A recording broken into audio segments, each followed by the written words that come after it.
what's your thoughts at the time? Like, what are you going through at the time? You know what I'm saying? 50's doing all this music stuff. You're kind of We involved. You we know what I'm we saying? we defending the homie because he from our block regardless. So right or wrong, we riding.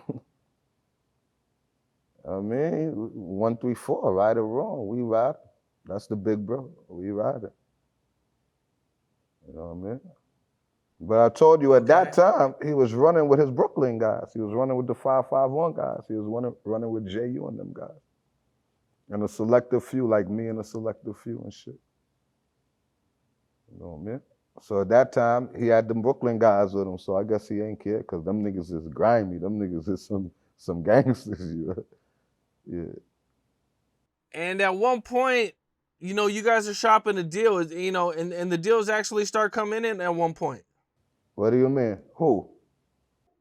Well, 50. Before he signs to Eminem, he's getting $1 million offers. Yeah, we was going on to meetings like every other day. That's facts. Everywhere. You heard? Yeah.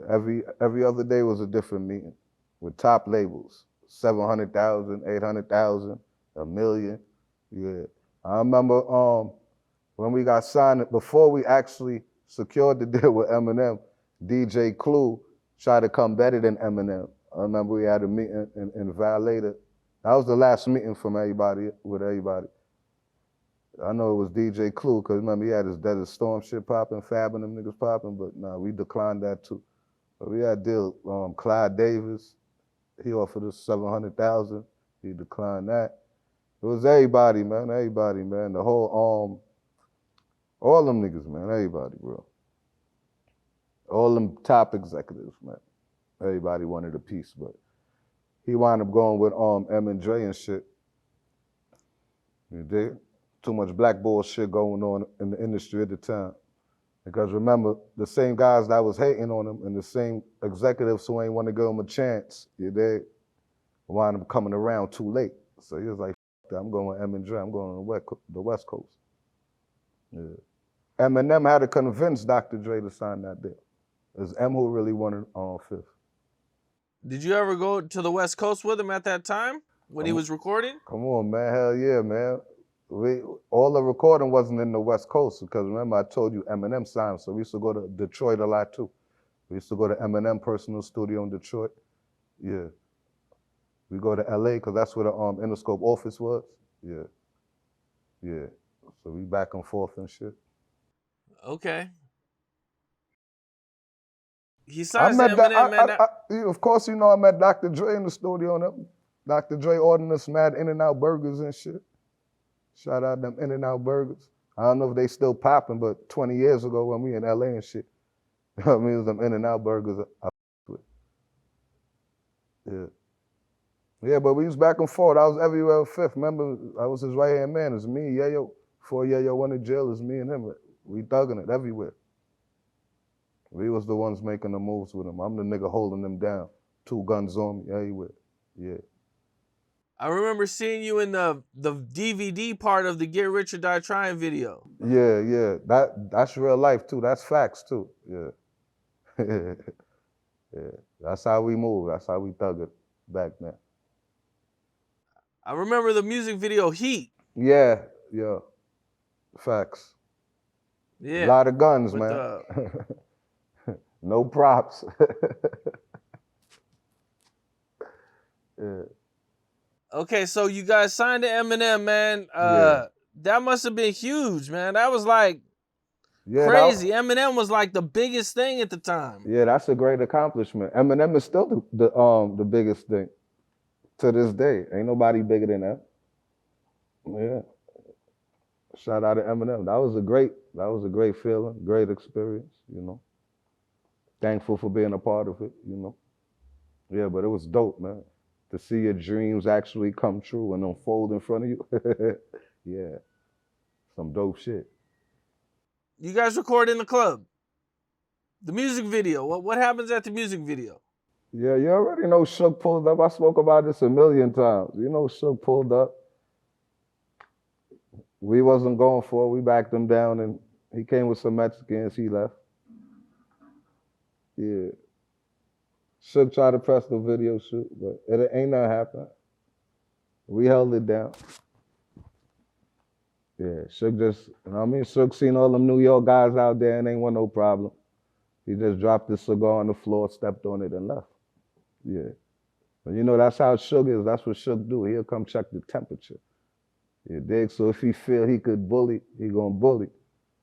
You dig? But yeah, he couldn't bully that day. But his presence was definitely felt. Because all the other executives and staffs was going crazy all over the place. You know? They scared to death of Suge in LA, you know? At that time, you know? Yeah. That was another dope experience too. Yeah. Yeah, we back Suge. Where was Eminem at the time? Eminem was inside in the beginning, but then he came outside. He ran and grabbed a vest, then came outside with us. Yeah, that's a fact. Suge seen all them New York niggas out there, them rowdy niggas, he ain't want no problems, man.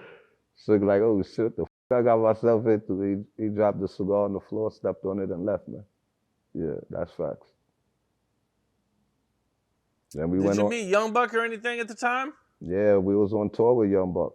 Yeah, but Young Buck wasn't, when we did In the Club, Young Buck wasn't with us then. We snatched Young Buck up when we started hitting the official tour. Yeah. 50, because the first day we met Buck and Juvenile and them was in Manhattan and shit. Because we wound up getting them on the mixtape and shit, you heard? One of the mixtapes 50 was doing, he got Juvenile and Skip and Wacko and them niggas on that joint. Shout out to Skip and Wacko. That was Juvenile artists and shit. So that's when we actually met Buck. Buck was there in the city on Juvie tour bus. Yeah. So I met Buck before we even signed him to G Unit. 50 always liked him, so that's why he said, yo, if I get on, I'm coming back to get you. And 50 kept his word. He got on and came back and got Buck. Yeah. Well, the album takes off. Yeah. Starts, you know, I think at the time it's the biggest debut in hip hop history. Yeah. And we ain't even got the full week. We got like 4 days. Yeah, so that shit did all the numbers in 4 days. They dropped that shit early. It was a demand for that. Yeah. And you guys go on tour. Yeah, we on tour. What's the tour like? Tour's bananas, man. We everywhere, man. Spring break, everywhere, every state, everywhere. Everything sold out. Arenas. It was crazy, bro. Yeah. And that's why I wound up, I got kicked off for the tour. Me and the road manager wound up getting into a little squabble and shit. Fifth ain't like that. So that's like how the whole shit started and shit. That's how we fell out. Stepping from tour. Do you have any like favorite tour stories from that time? I kicked Keisha Cole off the tour bus. Before she was Keisha Cole. Yeah, my homie Ice always tell me that story, rest in peace. I ain't remember at the time, but he was like, yo, you know, you kicked Keisha Cole off the tour bus. Yeah. Back then, you know how it would go. What happened that got her kicked off the tour bus? I don't know. I guess she ain't wanting to get right or something. That could have been the only way you get kicked off the tour bus, you heard? You did? Or she could have been disrespectful or rowdy or something.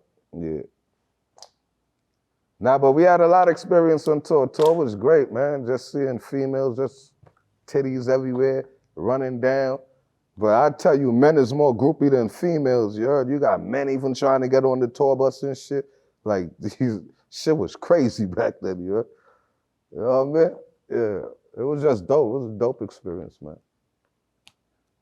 Yeah, we got into a lot of shit on the road too, a lot of fights, a lot of shit too. Yeah.